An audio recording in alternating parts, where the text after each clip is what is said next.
Today we'll delve into the intriguing story of Raudha Athif, a young woman with a journey that began as a tale of beauty and fame but turned into a mystery shrouded in shadows. If you're not subscribed yet, please subscribe and don't forget to turn on notifications.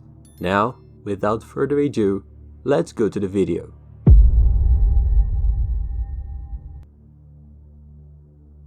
Raudha Athif was born on May 18, 1996, in the city of Malé, capital of the Maldives, an exuberant and paradisical archipelago located in South Asia. Growing up in a liberal Muslim family, Raudha defied stereotypes by not wearing traditional veils such as the burqa, niqab, or hijab. This reflected the more progressive mindset of her parents, Muhammad Athif and Aminath Muharrimath, who believed in the importance of individual freedom. At the age of 8, Raudha's life took an unexpected turn when the whole family decided to move to Bhopal, a vibrant and densely populated city located in India, with almost 1.8 million inhabitants. Perhaps some of you remember Bhopal because of the tragic event that took place in 1984, known as the Bhopal disaster. On that occasion, a toxic gas leak at a pesticide factory, and that resulted in a deadly cloud that reached more than 500,000 people in the neighboring cities. Despite moving to a city with such a storied history, Raudha's family thrived in Bhopal, and she grew up in an environment where art, education, and tolerance were encouraged. From an early age, Raudha already showed distinctive beauty traits, which stood out among her friends and acquaintances. Her dark brown hair, olive skin, and deep blue eyes made her unique and mysterious. When Raudha turned 14, fate placed a photographer in her path, Soti, an experienced and talented professional who saw in her the opportunity to capture the raw beauty of the Maldives in a series of inspiring photos. One of these images in particular, titled "The Girl from Maldives with Sea Blue Eyes," took on life of its own on the internet and quickly went viral. With the sudden success of the picture, Raudha was catapulted into the limelight. Model agencies and fashion brands began to court her, and her promising career was about to take off to heights never before imagined. She even went so far as to do an environmental campaign on the national television of India. Although her life changed dramatically because of this, Raudha claimed that she didn't want to pursue a modeling career, and that she saw it just as a hobby. Her true dream was to graduate in medicine, to be able to care for needy people who could not afford to pay for consultations. After graduating from high school at Villa International High School in Maldives, Raudha got a scholarship to the private Islamic University of Medicine located in Bangladesh. Due to this, she had to move to the country in order to start her studies. As the university where Raudha got a scholarship was an Islamic institution, it was mandatory for her to wear the hijab, at least during the time she was on the premises. According to close friends, she didn't see any problem with this, and tried to fit in and adapt as best she could to the local customs. During her stay in the country, Raudha lived in a dormitory on the college campus, and continued to work as a model to support herself. It is said that her first year in the country was not easy, since because of her beauty, wherever she went, she attracted a lot of attention, and with that, people began to notice that she didn't completely follow the Muslim doctrine. Because of this, she began to suffer a little persecution, and people began to call her attention so that she behaved better, getting to the point that these people teased her because she liked to wear jeans. Despite these unpleasant issues, Raudha didn't feel intimidated and didn't see any major problem with this. She continued to live in the country and study normally. However, it all got worse when she landed on the cover of Vogue India in October 2016. In the cover photo in question, Raudha is together with other women and appears showing her neck and shoulders, something considered abhorrent to more conservative Muslims. Within that same magazine, there were other photos, and in one of them Raudha appears covered with a sheet, showing part of her back and legs, implying that she would be naked under that sheet, and this further irritated the people who were already chasing her. Inside college, Raudha faced a hostile environment, where a few students approached her due to her way of dressing and the persecution she suffered. Isolated and often ignored, she managed to befriend a small group of students, including Sarah Parveen Mohammad, who became her roommate and best friend in the challenging environment. On March 27, 2017, something strange happened. Sarah, who had left the dormitory before Raudha, returned and knocked on the door, but received no answer. Raudha normally always warned Sarah about her movements, especially when she left the dormitory, due to the threats and pursuit she faced. Worried, Sarah peeked through the crack in the door, and to her horror, saw Raudha hanging from the bedroom ceiling fan. Desperate, Sarah tried to open the door and screamed for help. With the help of other colleagues, she managed to break down the door and enter the room, where she found Raudha in a critical situation. Despite efforts to help her, unfortunately, Raudha was already dead. Police were called to the scene and began investigations.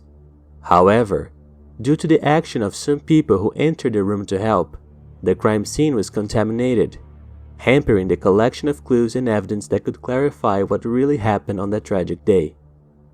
Raudha's body was sent for an autopsy, conducted by a team from the Maldives Police Service, and the result was breathtaking. At the age of 20, Raudha would have taken her own life. The news of the young model and student's untimely death spread quickly, shocking everyone who knew her and causing an outpouring of grief and commotion. On April 1st, Raudha was buried at Hetmeka Cemetery in Rajshahi. The funeral was a moving farewell, with hundreds of people, including family and friends, gathered to pay their last respects of the young woman who had won the hearts of many around the world. The news of Raudha's tragic death crossed borders and touched the hearts of many people, including the Maldivian ambassador at the time, who traveled to Bangladesh to attend the young woman's farewell ceremony. But for Raudha's family, accepting the official conclusion that she had taken her own life was simply unacceptable. Raudha Athif, Raudha's father and also a doctor, vehemently disputed the cause of death from the first moment he became aware of the tragedy. For the family, there were many dark spots in the case that indicated that Raudha had been the victim of a crime. One such point, emphasized by the family, was Raudha's morning routine. According to them, the young woman had woken up and performed several tasks, such as making the bed, taking a shower, getting dressed, and even preparing breakfast and advancing lunch. These actions indicated that Raudha had plans for the day, which raised doubts about the possibility that she had planned to take her own life.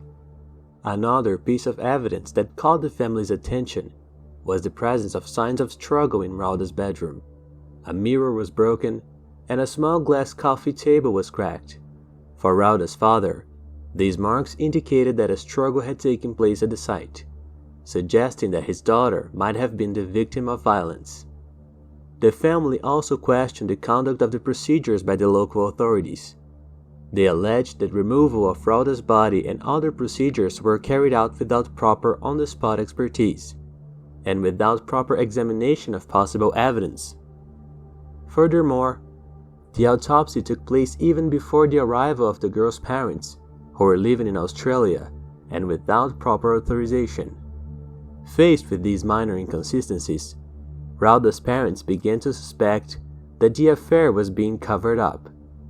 They believed that their daughter had been the victim of people who didn't accept her lifestyle and persecuted her, and that everything was being done to protect the reputation of the college where she studied.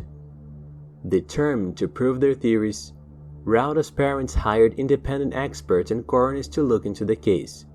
According to these professionals' reports, the marks found on the victim's neck were not compatible with the scarf that strangled her, but with signs of strangulation. They pointed out that several marks appeared to have been caused by fingers, strengthening the belief that Raudha was the victim of a brutal homicide.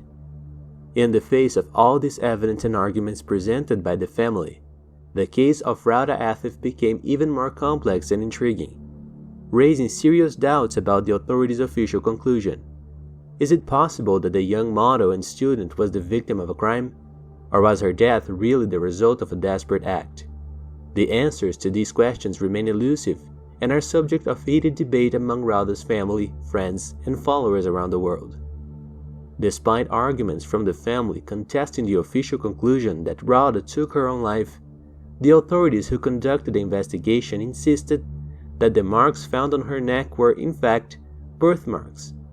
For the family, this statement made no sense. As if she had birthmarks on her neck, they would surely have noticed throughout the 20 years of her life. The issue of these marks also intrigued other people who knew Raudha, such as photographers and makeup artists who prepared her for her photo shoots. None of them ever noticed or mentioned the existence of such marks. Despite the doubts raised by the family and the lack of concrete evidence, the Bangladesh authorities remained firm in their conclusion that the young woman had taken her own life. The case became even more mysterious, as Raudha never showed signs of depression or emotional problems that led her to take such a drastic decision. On the contrary, according to her parents and people close to her, she was looking forward to completing her studies and had many plans in mind. Aminath, Raudha's mother, recalled the last conversation she had with her daughter the night before the tragedy, on March 28. At the time, Raudha seemed happy and assured that all was well. The story of the drink that Raudha would have received from one of her college friends, which made her nauseous and dizzy, was also an odd point. She had communicated to her parents about what happened a week before, revealing her discomfort and distrust in relation to some colleagues. This situation raised questions about the influence of this episode on her life. Another intriguing aspect was related to the bedroom door. Although it was said that the door was broken down to rescue Raudha, the iron latches on the inside were intact, with no signs of breaking in. This discrepancy raised questions about how exactly access was obtained. The status of Raudha's social media accounts was also suspicious. A few days after the tragedy, Raudha's Instagram account unfollowed her best friend, Sarah Parveen. The fact that only Sarah's account was unfollowed raised questions about who could have accessed Raudha's account and taken such action. Stranger still was the fact that Raudha's Instagram account was later permanently deleted, even without the family or any aide or media helper having access to her account. The complexity of these puzzling details has led many to question the official version of the story and the suicide theory.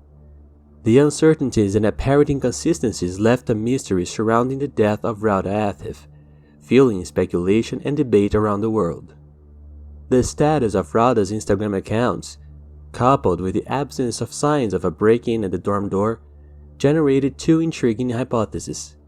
The first suggested that someone had hacked the young woman's account and purposely deleted it, while the second pointed to the possibility that someone, unknown to the family, had access to the account and participated in this action. The main theory of the family of Raudha pointed to her best friend and roommate Sarah Parveen as the possible responsible for the tragedy. The fact that Sarah was the last person to see Raudha alive and the first to find her dead raised suspicions. Based on these circumstances, on April 10, 2017, Mohammed Athif decided to file a lawsuit against Sarah Parveen, seeking to re-examine the case as a crime. On April 24th of the same year, the Bangladesh Criminal Investigation Department exhumed Raudha's body and performed a second autopsy. However, the result was different from what the family expected. 3 independent experts concluded that Raudha Athif had taken her own life and there were no signs of any further intervention. To prove this theory, the authorities presented a message allegedly sent by Raudha to her boyfriend, Shahi Ghani, the night before the tragedy. Allegedly, the young woman would have had a long conversation with him and sent a message saying, "You broke up with me," after allegedly discovering an affair. However, Raudha's parents vehemently denied knowing that their daughter was dating, and claimed that she never even mentioned Shahi Ghani's name to them or her friends. Furthermore, since the message had been written and sent from the cell phone, anyone with access to the device could have sent it. This evidence raised doubts about the authenticity. Raudha's family, to this day, doesn't believe the version presented by the authorities and continues to ask that the case be reinvestigated. For them, pieces of the puzzle do not fit together, and there are many unclear points that have not been properly clarified. Among the theories that circulate about the case, the strongest is that Sarah Parveen would have received help from other people who didn't agree with Raudha's lifestyle, and together, they engineered her death, making it look like she had taken her own life. As the mystery surrounding Raudha Athif's death continues to stir questions and speculation, the clamor for further investigation and answers grows even stronger. An additional theory that gained traction is that Sarah Parveen could have taken Raudha's life out of sheer envy. The young model was achieving success, was admired for her natural beauty, and was on the verge of realizing her dreams of a medical career. These achievements may have caused Sarah to become jealous and resentful, leading her to commit such a tragic act. Despite the various theories and accusations surrounding Sarah, she has never spoken publicly about the case. Her silence only heightens the mystery and speculation surrounding her possible involvement in the fateful events. Raudha Athif's story caught the attention of not only the family and the local community, but also investigators from a well-known TV show called 60 Minutes in Australia. They dedicated themselves to analyzing the case in detail and found evidence that pointed to the possibility that Raudha was, in fact, the victim of a crime. These investigators suggested that the entire crime scene could have been manipulated to cover up the truth. Although the case has now been officially closed by the authorities, for Raudha's family, it remains an open one. They refuse to rest until the truth comes out, and whoever is responsible for this tragedy is brought to justice. Now, the question is for you. What do you think? Do you believe that Raudha Athif took her own life, or was the victim of an elaborate crime? Share your opinions in the comments below. That's it for today. Thanks for watching until the end, best wishes, and I see you next time.